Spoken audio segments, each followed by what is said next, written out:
Hello friends, वर्तमान discussion करवा +3 third semester history honours. आज आलोचनार विषयवस्तु हूँ कोर 7 यूनिट 1। तो यूनिट 1 गोटे दीर्घ उत्तरमूलक प्रश्न बा लंग क्वेश्चन संबंध में आलोचना करवा। पूर्वर अनेक गुड़िए वीडियो अपलोड हो सारी अच्छी, तो आपण मैंने चैनलटीर प्लेलिस्ट को जाई समस्त वीडियो देखिपारे। प्रश्नटी कौनटे देखा। प्रश्नटी है सूफी संपर्क में आलोचना करो। इस्लाम और सूफी मध्य थिबा पार्थक्य वर्णना करो। Write the difference between Islam and Sufi. तो प्रश्नटी एठारे माने कौन देखिले। प्रश्नटी है सूफी संपर्क में आलोचना करो। इस्लाम और सूफी मध्य थिबा पार्थक्य वर्णना करो। Write the difference between Islam and Sufi. Hindu मानकर भक्ति आंदोलन परी मुसलमान मानकर सूफी आंदोलन उद्भव होता। तो हिंदू मानकर जो भाव में भक्ति आंदोलन आरंभ होता, ठीक से भाव में मुसलमान मानकर मध्य सूफी आंदोलन कौन होता ना उद्भव बा आरंभ घटी।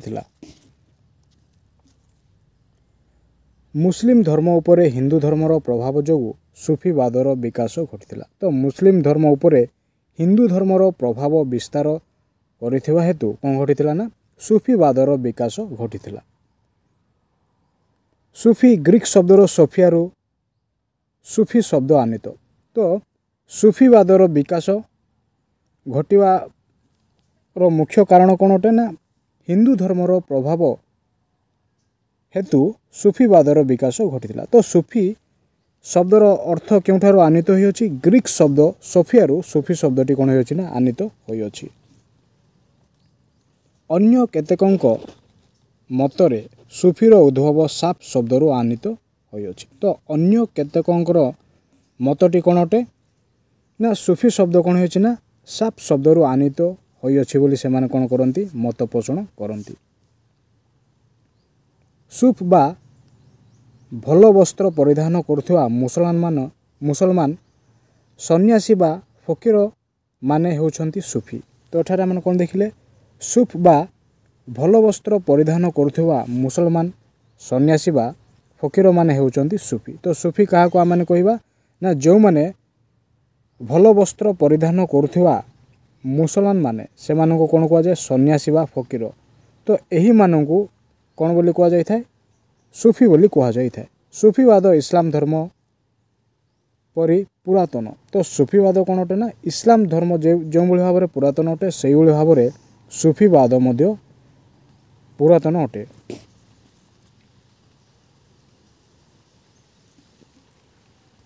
सूफीवाद प्रेम उपर ही प्रतिष्ठित। तो विशेष रूप से सूफीवाद क्यों उपर प्रतिष्ठित होइछि। विशेष रूप से प्रेम उपर ही सूफीवादर प्रतिष्ठा घटी। यह एकेश्वरवाद उपर विश्वास स्थापन करिଥାଏ। तो एमाने कौन करते ना केवल गोटे ईश्वर उपर ही विश्वास रखि थांती बा विश्वास स्थापन करिथांती। भजन गान द्वारा ईश्वर को वशीभूत करा जाए। तो भजन गान द्वारा कौन करा जाय थाए ना ईश्वर को वशीभूत करा जाय थाए बोली विश्वास रही अछि। आत्मा और परमात्मा मध्य संयोग करवा धर्मर प्रकृत लक्ष्य। तो धर्मर प्रकृत लक्ष्य कौन अटे परमात्मा सहित आत्मार संयोग करवा ही धर्मर प्रकृत लक्ष्य अटे। सूफी माने बाह्याचार उपरे गुरुत्व न दे अंतरर पवित्रता और ईश्वर सहित संयोग उपर प्राधान्य देले। तो सूफी माने क्यों विषय प्रति विशेष रूप से प्राधान्य दे अछंती ना से माने बाह्यचार बा बाहिक विषय प्रति से माने गुरुत्व न दे अंतरर पवित्रता और ईश्वर सहित संयोग उपर से माने कौन करथांती ना प्रधान बा मुख्य लक्ष्य से मानकर रही थाए। कहार ना सूफी मानकर। सूफी धर्म इस्लाम समसामयिक अटे। तो इस्लाम धर्म जो समय आरंभ होता पाखापाखि से ही समय ही सूफी धर्मर आविर्भाव घटी। सूफी शब्दटी साफा शब्दरू आनीत। तो सूफी शब्दटी कौन अटे ना साफा शब्दरू आनीत होइछि। यार अर्थ होछि पवित्रता। तो सूफी शब्दर अर्थटी कौन अटे पवित्रता अटे। इस्लाम और सूफी धर्म मध्य मौलिक प्रभेद रही। तो इस्लाम व सुफी धर्म मध्य कौन रही ना मौलिक प्रभेद गुड़िक रही। सुफी माने हिंदू और मुसलमान संप्रदाय द्वारा आदर लाभ करथिले। तो विशेष रूप से सुफी माने हिंदू एवं मुसलमान संप्रदाय द्वारा कौन होइथिले ना आदरणीय होइथिले बा आदर लाभ करथिले। एहीपरि भावे सुफी माने उलेमा माने परस्पर को घोर विरोध करथिले। तो एहिभଳି भाବରେ दुईटी गोष्ठी मध्य कौन होइथिला ना विरोधापन्नटी सृष्टि होइथिला। कौन कौन ना क्यों मानक मध्य सुफी माने एवं उलेमा मानक मध्य परस्पर मध्य कौन करथिला ना घोर विरोध सृष्टि घटिथिला। वर्तमान देखिबा इस्लाम धर्म। इस्लाम धर्मर अंतर्भुक्त विषय वस्तु गुड़िक कौन कौन अटे। प्रथम रहिला इस्लाम धर्म रे अंधविश्वास। मुसलमान माने बाह्य उपरे नमाज पाठ प्रार्थना उपवास रमजान मक्का को यात्रा करिथांती। तो इस्लाम धर्म रे केन केन विषय आम देखा पाऊँ। प्रथम रहिला इस्लाम धर्म रे अंधविश्वास। मुसलमान माने बाह्य उपरे नमाज पाठ प्रार्थना उपवास रमजान मक्का को सेमाने कौन करथांती ना तीर्थ यात्रा करथांती। तो सुफी धर्म रे केन केन विषय गुड़िक वर्णना कर जाइछे देखिबा। सुफी धर्म रे सुफी माने एहार उपरे गुरुत्व न दे सेमाने आध्यात्मिक पवित्रता आत्मिक भक्ति एवं भगवान सहित मिलन उपरे गुरुत्व दे थांती। तो दुईटी धर्म मध्य परस्पर कौन देखा आम पाई पार्थक्य देखा पाई। द्वितीय विषयटी है इस्लाम धर्म रे। इस्लाम धर्म रे बाहिक रीतिनीति पर्वपर्वाणी पालन करथिले। तो एठार आम कौन देखु इस्लाम धर्म रे कौन देखा आम पाऊँ। इस्लाम धर्म रे बाहिक रीतिनीति पर्वपर्वाणी पालन संपर्क आम देखा पाऊँ। ठीक से भाव में सुफी माने प्रेम व भक्ति माध्यम रे भगवत प्राप्ति उपरे विश्वास करुथिले। तो एमाने इस्लाम धर्म रे आम कौन देखा पाऊँ ना बाहिक रीतिनीति पर्वपर्वाणी देखा पाऊँ। एवं सुफी माने कौन करते ना सुफी धर्म रे प्रेम व भक्ति माध्यम रे भगवत प्राप्ति उपरे विश्वास आम देखा पाई। तृतीय विषयटी है यह उलेमा माने घोर विरोध करथिले। तो उलेमा माने कौन करथिले ना ये समस्त विषय को घोर विरोध करथिले। सुफी मानकर सार्वजनीनवाद एवं प्रशस्त विचारधारा को प्राधान्य देउथिले। तो सुफी माने केउं विषय विशेष रूप से प्राधान्य देउथिले ना सार्वजनीनवाद एवं प्रशस्त विचारधारा को प्राधान्य देउथिले। केउं माने सुफी माने।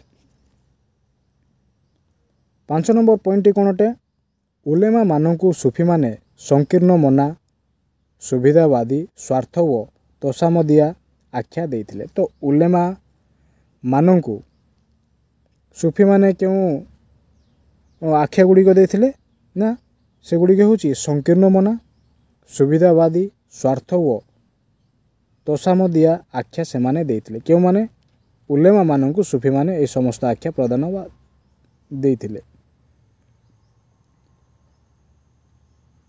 सुफी मानकर भक्तिवाद थिला।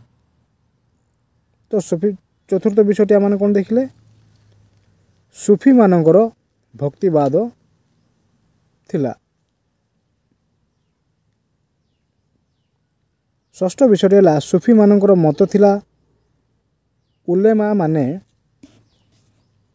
कुरान सठिक व्याख्या करि नथिले एवं इस्लाम भाईचारा पद्धति को परित्याग करथिले। तो षष्ठ विषयटी आम कौन देखिले मुस्लिम धर्म रे बा इस्लाम धर्म रे सुफी मानकर मत थिला उलेमा माने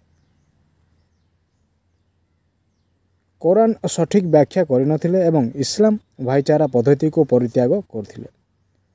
तो सुफी धर्म रे आम कौन देखा पाऊँ षष्ठ पॉइंटटी सुफी माने सेमानकर सौख किंबा पीरंकर अधीन रे निजस्व स्वतंत्र वर्ग परंपरा सृष्टि करथिले। सप्तम विषयटी है मुसलमान माने विश्वास कले जे आल्लाह होचंती सृष्टिकर्ता और परित्राणकर्ता मनीष आल्लाहंकर द्वारा सृष्टि होइथिले मध्य अंश नुह। तो मुस्लिम मानकर मतटी कौन अटे मुस्लिम माने विश्वास करुथिले जे आल्लाह होचंती सृष्टिकर्ता और परित्राणकर्ता मनीष आल्लाहंकर द्वारा सृष्टि होइथिले मध्य ईश्वरंकर अंश नुहंती बोली मुस्लिम धर्म ना मैंने देखा पाई। तो सूफी धर्मर सप्तम विषयटी कौन अटे? सूफी माने कहती मनीष आल्लाह को स्पष्ट प्रकाश। तो सूफी माने कहती मनीष आल्लाह को स्पष्ट प्रकाश मनुष्यर तीनोटी प्रवृत्ति रही अछि। तो मनुष्यर तीनोटी प्रवृत्ति कौन कौन अटे? शारीरिक, बौद्धिक और आध्यात्मिक। यही तीनोटी प्रवृत्ति मध्य भारसाम्य रक्षा करने निमंते जड़े पीर बा गुरुंकर उपदेश आवश्यक पड़ी था। तो सूफी धर्मर सप्तम विषयटी आम कौन देखिले ना सूफी माने कहती मनीष आल्लाह को स्पष्ट प्रकाश मनुष्यर तीनोटी प्रवृत्ति रही अछि। प्रथम रहिला शारीरिक, बौद्धिक और आध्यात्मिक। यही तीनोटी प्रवृत्ति मध्य भारसाम्य रक्षा करने निमंते जड़े कहार आवश्यकता रही उपदेशक बा गुरु जहाँ आम कौन कही था पीर। तो पीर बा गुरुंकर उपदेश आवश्यकता रही है क्यों विषय प्रति ना शारीरिक, बौद्धिक और आध्यात्मिक ये तीन गोटी प्रवृत्तिर भारसाम्य रक्षा करने निमंते। 8 नंबर विषयटी कौन अटे? इस्लाम धर्मर रक्षणशील मुसलमान माने नृत्य संगीत को निषिद्ध करुथिले। तो इस्लाम धर्मर अष्टम विषयटी आम कौन देखा पाऊँ ना रक्षणशील मुसलमान माने नृत्य संगीत को निषिद्ध करथिले। तो सूफी मानकर विषयटी आम एठारे कौन देखा अष्टम पॉइंटटी सूफी माने पार्थिव सुख वर्जन कले जग साधन और सन्यास जीवन प्रति आकर्षित होउथिले। सरल जीवन यापन सूफी मानकर नीति शिक्षा थिला। तो सरल जीवन यापन होउची सूफी मानकर नीति शिक्षा। नवम पॉइंट कौन अटे सूफी मानकर ना सूफी माने द्वादश शताब्दी बेलू 12टी धार्मिक संप्रदाय बा सिलसिलारे सेमानंकर संगठित करथिले। तो सेमाने कौन करथिले ना सूफी माने द्वादश शताब्दी बेलू 12टी धार्मिक संप्रदाय संगठन करथिले। आमने संप्रदाय को कौन बोली अन्य संप्रदायर अन्य नामटी कौन अटे ना सिलसिला। यह हूँ सूफी धर्मर अंतर्भुक्त अटे। गुरु बा पीर एवं तांको शिष्य बा मुरिज मानकर संपर्क में सूफीवादर मुख्य अंश। तो एठार मान कौन देखुचे गुरु बा पीर एवं तांको शिष्य बा मुरिज मानकर संपर्क सूफीवादर मुख्य अंश अटे।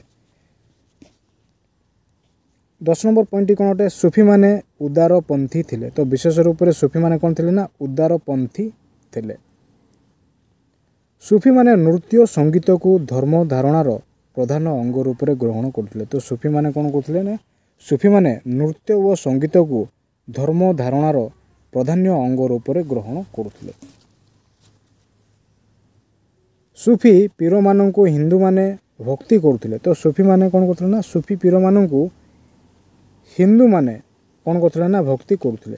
सूफी और भक्ति आंदोलनर हिंदू सन्यासी मध्य अनेक सामंजस्यता उभय भगवानंकर एककित्व एवं तांकु पाइबा पई भक्ति एकमात्र मार्ग रूप से विश्वास करथिले। तो एठारे केतोटी सामंजस्य कौन देखा मैंने पाऊँ ना सूफी और भक्ति आंदोलनर हिंदू सन्यासी मध्य अनेक सामंजस्यता उभय भगवानंकर एककित्व एवं तांकु पाइबा पई भक्ति एकमात्र मार्ग रूप से सेमाने कौन करथिले ना विश्वास करथिले। सेमानंकर परम कर्तव्य थिला भगवत भक्ति मार्ग रे परिचालित हेबा। तो सेमानंकर परम कर्तव्य कौन थिला ना सेमानंकर परम कर्तव्य थिला भगवत भक्ति मार्ग रे परिचालित हेबा।